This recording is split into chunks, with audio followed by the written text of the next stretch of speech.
Et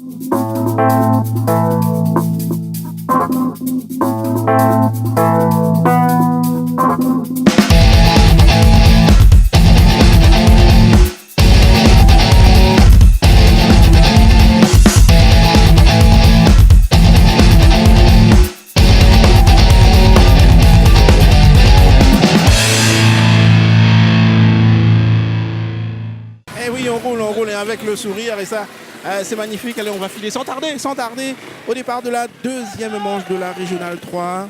Avec là aussi beaucoup de pilotes engagés. Là. Je crois qu'ils sont 30 en tout. Hein. On rappelle que le leader actuel de la catégorie, c'est David Huette au guidon de la moto numéro 424. Et puis attention quand même, Lucas Noël, on l'a constaté, numéro 400 est juste à 434, est juste à 8 points derrière au général. Là aussi, il y a de la bagarre, on peut attendre de la belle bagarre là, Pierre Baïf. Je dirais là, bon, ça ne appelle ça une catégorie de débutants, hein, Ouais. c'est les jeunes qui ont commencé tôt, mais ça va y aller là. Je peux vous dire que ouais, il y a de la bagarre. Moins réfléchi, mais il y a de la bagarre. Alors ça, moins réfléchi, mais il y aura de la bagarre. Oui, effectivement, vous faisiez, on parlait tout à l'heure, voilà, c'est parti en tout cas pour la Régionale 3. Donc on veut dire, quand vous dites débutants, ça veut dire que ce sont des pilotes qui ont combien de temps Ils ont 3 ans de licence en moyenne, je dirais 3 ans à 2 ans de licence, et puis bon, c'est vraiment des débutants. Des gens qui apprennent la moto, qui savent le faire. Et bon, c'est bien, c'est bien. Franchement, là, c'est la catégorie, je dirais, allez, on y va, là. C'est les débutants. D'accord.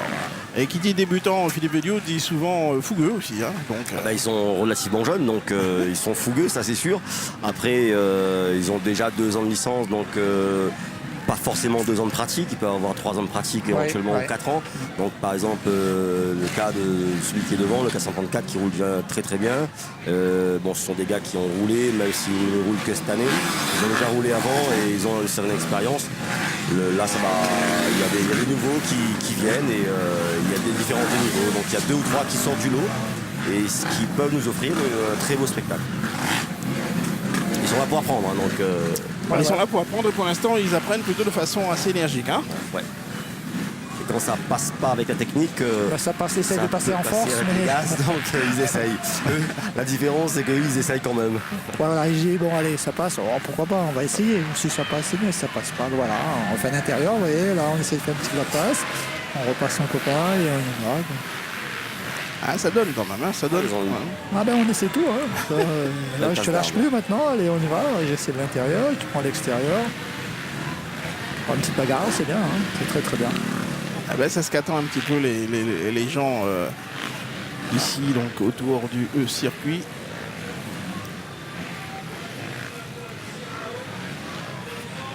Deuxième manche. Oui, Alors, je pardon, dirais Pierre. la pratique, là, ils font de la pratique, hein, c'est-à-dire avec les années, je dirais l'expérience, c'est ce qu'on appelle avoir de l'expérience. Hein. Parce que là, le terrain, il va être vraiment, je dirais, commencer un peu à se détruire. On va avoir des gros trous, des ornières, des doubles appels. Bon, ça va physiquement, je pense que ça va les tirer dans les bras sur la deuxième manche. C'est eux qui vont vraiment souffrir. Voilà, un début de course dominé comme attendu par David Huette. Leader devant Lucas Noël et Kevin Elisabeth. Voilà, c'est lui, David Huette, donc au guidon de la moto numéro 424. Quel type de cylindrée là, messieurs? Voilà, c'est un 4 temps, je pense que c'est un 350 ou un 250, mais je dirais plutôt pour un 250 4 temps. Bon, ça va être un 250. Ça sera un 250 4 temps. C'est une catégorie qui accepte plusieurs cylindrées, donc certains sont de 50, certains en 50 et J'irai tous les cylindrés à partir de 125. Ouais. Voilà, on a le droit de rouler de la 125 à la 450. Et le tout, c'est avoir moins de 3 ans de licence. Et puis voilà. Alors, on n'en a pas parlé, messieurs, mais ça nécessite peut-être un éclairage. Sur ce circuit, il y a quand même des vitesses maximales autorisées ou pas? Ah, pas du tout. D'accord. Non, pas du tout. pas de On y va. limitation. Pas de limitation. D'accord. Pas de limitation. Bon, restez sur la piste, déjà, entre les rues balises. Et puis, c'est tout. Hein. Mais après, on y va, on fait comme on peut. Hein. Il n'y a pas de... Non, on n'a pas ça. On a surtout respecté les drapeaux. Ça, je dirais, c'est un point très, très compliqué avec les pilotes, surtout sur les drapeaux jeunes.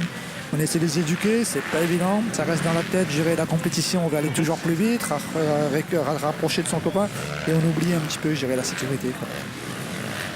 Voilà, pour l'instant, en tout cas, en termes de sécurité, bon, je pense que Bernard Alphonsine, tout à l'heure, nous disait, bon, il y a eu quelques petits bobos ce matin, mais sans plus, rien de bien grave ou de trop douloureux. Je dirais dans cette catégorie, c'est la précipitation. Hein. C'est toujours on y va et on réfléchit. Mais bon, là, vous voyez, ça a calmé un peu. La première manche, les essais, ils y vont franchement. La première manche, il met les gaz. Et la deuxième, je pense qu'ils réfléchissent. Et je pense qu'il y a des marques de physique qui commencent à se faire ressentir surtout. Il y a énormément de gaz. À être fatigué, donc il commence à gérer là maintenant. Alors qu'on en est seulement à 4 minutes de course pour l'instant. Ils ont encore... je crois 14 bonnes minutes, 15 bonnes minutes donc à tenir. Ça reste quand même une épreuve, une discipline très très physique. Hein. Très physique. Hein. Qui plus est sur un tel circuit. Ouais. En plus, là, je vois que dans les vagues, on a eu une chute. Et avec les commissaires qui font très bien le boulot avec le drapeau. Et puis les pilotes qui respectent. Hein. Vraiment, on ne prend pas les sauts quand il y a un drapeau jaune. On ne devrait pas décoller ses roues logiquement. On ne doit pas logiquement, on ne doit pas décoller ses roues. Le pilote est tombé à la sortie des vagues et sur la réception. Apparemment, c'était très bien maîtrisé par les commissaires. Ils ont bien sécurisé et la course a pu continuer sans être trop perturbée. C'est très bien, c'est un bon boulot.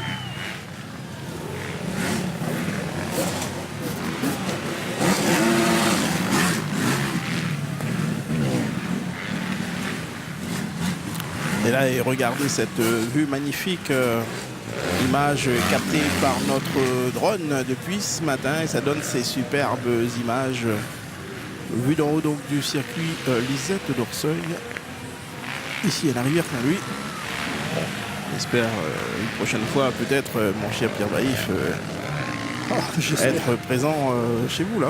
Voilà. J'espère, je vous serai bienvenu. Oh là là, avec grand plaisir.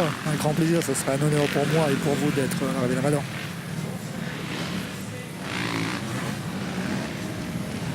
Et voilà, encore une superbe vue là, avec en tête de course David Huette. Le drone jauni permet de voir les écarts sur les pilotes, ça c'est une bonne chose.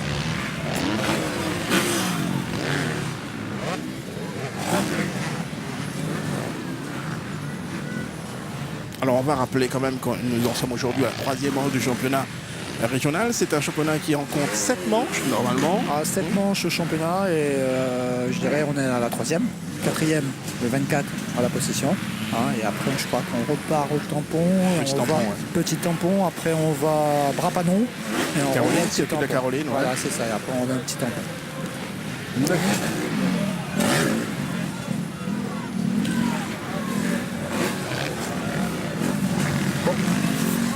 Merci Pierre Baïf, merci d'être passé à notre micro et à notre table. Et puis, merci à vous et puis bonne continuation et à la prochaine. À la prochaine, merci Pierre Baïf. Là, qui s'en va donc de ce pas rejoindre le paddock et surtout le stand où se trouve son fiston Guillaume qui doit déjà préparer la 3e manche de la régionale 1. Alors un invité s'en va, un autre arrive, c'est Monsieur Lambert qui représente la mairie de Saint-Louis. Saint-Louis qui nous reçoit cet après-midi ici dans ce quartier du Ruisseau. C'est ça Monsieur Lambert, hein, on est bien au Ruisseau, là, situe-nous un peu l'endroit. Tout à fait, bonjour, on est entre Saint-Louis et la rivière, un petit quartier qui s'appelle le Ruisseau. Et tous les ans on essaye d'organiser une manche du championnat de la Réunion de motocross.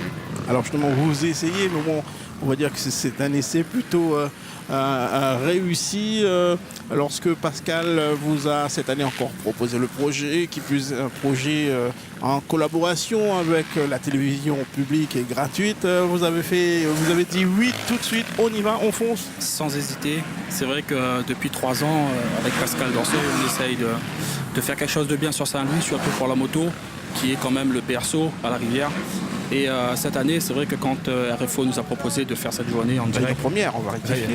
Réunion première, on n'a pas refusé parce que c'est un événement exceptionnel. C'est une grande première à l'île de la Réunion. On est dans des conditions de championnat de France. Il faut savoir que j'ai regardé le direct tout à l'heure avant d'arriver. C'est vrai que c'est un rendu exceptionnel. Et rien qu'à voir le monde qu'il y a autour de la piste, on se rend compte qu'effectivement, on a réussi notre week-end. Alors, sincèrement, que représente un tel événement dans ce quartier-là ? Vous savez, à Saint-Louis, on a une population qui est assez démunie. Tous les jours, on lutte contre l'insertion. Il faut faire en sorte que les jeunes, à travers le sport, s'en sortent. Et on a des exemples. On a un exemple qui est Pascal Dorseuil. Du haut de ses 40 ans, il est toujours au top niveau. Et on a le petit Casal qui est aujourd'hui l'invité d'honneur, qui est un jeune Saint-Louisien, un jeune Riviérois, qui est parti en métropole et qui démontre tout au long de la journée qu'il a un niveau exceptionnel. Et je suis sûr que c'est l'avenir de la moto, que ce soit ici à La Réunion, mais sûrement en métropole. Et pour ça, c'est exceptionnel. Et ça a toujours été ma bataille de faire en sorte que les jeunes s'en sortent à travers le sport. Parce que c'est vrai qu'à La Réunion, on en souffre pas mal de tout ce qui est alcool, drogue, violence et tout. Et là, sur un week-end, on arrive à voir que malgré le fait d'avoir 3 000 à 4 000 personnes réunies, et ben, ça se passe dans une ambiance conviviale. Et ça, c'est une victoire pour nous. Alors Vincent Lambert, on va préciser que vous êtes bien sûr l'adjoint chargé des sports ici à Saint-Louis. Vous avez cité en exemple donc Pascal Dorseuil, vous avez cité Xavier Casal, des Saint-Louisiens. Comment faire en sorte que le motocross, visiblement c'est un sport gagnant ici à la rivière Saint-Louis. Comment faire pour justement mobiliser peut-être un peu plus de monde, plus de jeunes autour de ce sport, les attirer, les amener vers ce sport-là? Eh bien, on en discute. Déjà, il y a Pascal qui fait un boulot énorme en tant qu'entraîneur. Je pense que quand il prendra sa retraite, je pense qu'il partira dans cette voie. Et moi, je vais l'encourager en tout cas. Parce que c'est vrai que dans les autres sports, on a des structures bien définies. Et la moto, ça a été un petit peu oublié. Mais je pense qu'on est en train de combler un petit peu le retard. Et ce genre d'événement va faire en sorte que une école ou un club mieux structuré avec beaucoup plus de moyens prendra forme, et j'espère qu'on arrivera à détecter des futurs talents à la rivière ou ailleurs sur toute l'île. Et dites-moi, monsieur l'adjoint, le spectacle, là, il est à la hauteur de vos espérances, ça vous plaît là Tout à fait. Moi, j'ai vécu la deuxième manche de l'élite, là, la régionale 1, c'est ça. Une bagarre pour les premières places entre Pascal Dorseuil et Baïf. Exceptionnel. D'ailleurs, tout le monde en parle 20 minutes, 30 minutes après. C'est une victoire pour la moto, c'est une victoire pour Saint-Louis, c'est une grande première. Et en tout cas, merci à tous ceux qui ont œuvré pour faire que ce week-end soit un week-end réussi. Je pense à la mairie de Saint-Louis, tous les employés qui ont œuvré pendant des semaines, à toutes les gens qui ont bénévolement donné un coup de main aux associations pour pouvoir faire en sorte que ce site soit exceptionnel aujourd'hui. Et puis à la télé, à vous, qui aujourd'hui permettent de montrer Saint-Louis, une belle image de Saint-Louis en tout cas, à travers le sport. Mais vous savez, mon cher Vincent Lambert, nous on est des facilitateurs de ce genre d'ambiance, de fête. On est le trait d'union et on le fait bien volontiers. Bernard Alfonsi nous en parlait tout à l'heure.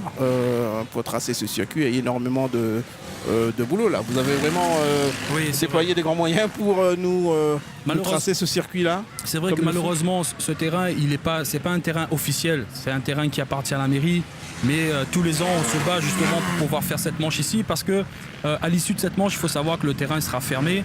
Et malheureusement, comme il n'est pas occupé, parce qu'il y a des projets qui sont prévus là-dessus, on récupère le terrain tous les ans dans un état assez lamentable, avec des dépôts d'ordures. C'est vrai qu'on mobilise pas mal de personnes en très peu de temps pour pouvoir faire en sorte que ce terrain soit, comme il est aujourd'hui, exceptionnel. Et c'est vrai que là, ça fait 3 semaines que les employés, même l'association de Pascal, a œuvré avec des bénévoles tous les jours pour faire en sorte qu'on a un site parfait aujourd'hui. Et quand vous voyez autant de monde rassemblé aux abords du circuit, vous vous dites finalement que nos nombreux efforts sont bien récompensés. C'est clair. Tous les ans, je répète, je ferai en sorte que l'année prochaine ce sera pareil. C'est vrai qu'il y a des gens qui essayent de nous empêcher de faire ce genre d'activité. Mais tous les ans, on arrive à les faire mentir. Et aujourd'hui, c'est une grande victoire pour nous, la municipalité, mais aussi pour le sport, pour la moto. Et pour un gars comme Pascal qui œuvre. Et c'est un grand monsieur, je tiens mon coup de chapeau, parce que ce qu'il fait, c'est pas donné à tout le monde, parce qu'il est vraiment impliqué du matin jusqu'au soir. Et même à quelques jours de la course, alors qu'il devrait se préparer, il est sur le terrain.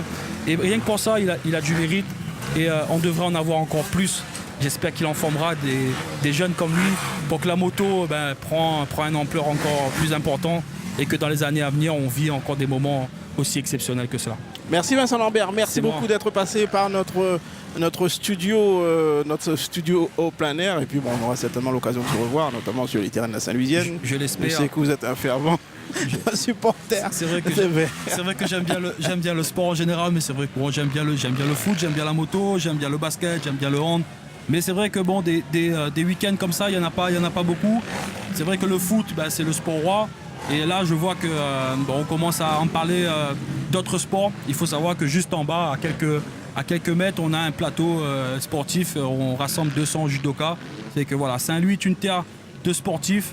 Et j'espère qu'on va continuer comme ça. En tout cas, merci pour tous ceux qui ont œuvré pour que ce week-end soit fabuleux. Merci beaucoup Vincent Lambert, merci d'être à vous. passé. Et bien sûr, la fin de cette manche de la Régionale 3. Philippe Velliot, vous avez suivi ça. Et bien David Huette est resté leader du début jusqu'à la fin. Imperturbable, David Huette. Oui, effectivement, il a mené cette manche de main de maître puisqu'il a pris la tête de la manche et il a maintenu jusqu'à la fin. Il n'a pas été très embêté. Donc il a géré sa course à sa main. Il a fait de beaux tours, de belles choses. Il a eu la victoire qu'il a amplement méritée. Et voici le classement donc de cette deuxième manche qui s'affiche sur vos écrans. David Huette donc vainqueur devant Lucas Noël, Kevin Elisabeth, suivre Kevin Faustin, Thomas Curinx ou encore Quentin Huette.